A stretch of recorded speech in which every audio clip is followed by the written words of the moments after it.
Microservices are helping bring scale and flexibility to retail's core technical systems. But what exactly are they? I'm here this morning at Inviqa's latest retail breakfast seminar with our CTO Richard Jones to find out more. The really interesting thing about microservices is you don't have to start from scratch. You can actually take your existing system, maybe take a piece out and replace it with a microservices component. What you would do for that is potentially you'd be looking for a bottleneck in your current system, finding a way to improve that. So you can start small. For example, if you've got a heavy commerce site, a blog or something like that, you could inject some of your content and retail into that. This doesn't have to sound like a huge endeavor to get started. And then once you start to break the system up, you'll find lots of opportunities to do more. So Rich, why is investing in the right architecture so important for retailers? If I was to bring it down to one thing, I'd actually say it was about customer experience. We're in a place now where we're delivering and designing these amazing customer experiences, and it's actually what the customer's expecting from us.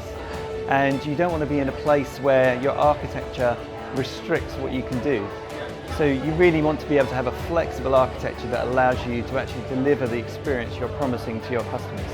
And in a nutshell, what is a microservices architecture?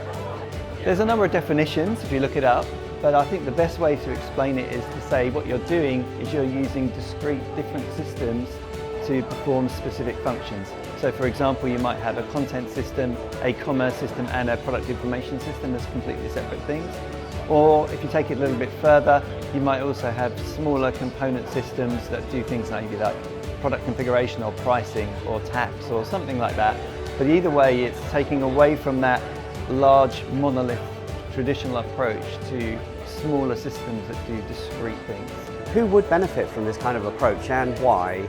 Ultimately, as I said, the benefit is to the customer because you can give the customer the best experience and you're not restrained by the capabilities of a platform. Because if you have any constraints, you can potentially replace pieces of the system.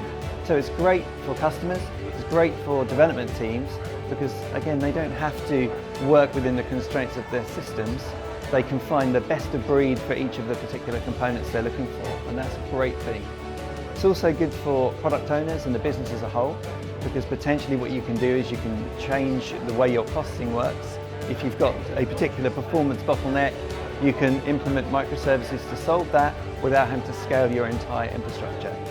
What this is really good for is the type of retailers who want to offer an ambitious experience, who have products that are complex, that need configuration and that sort of thing, where it's a non-traditional journey, or you just want to add something to that experience which is much better for the customer.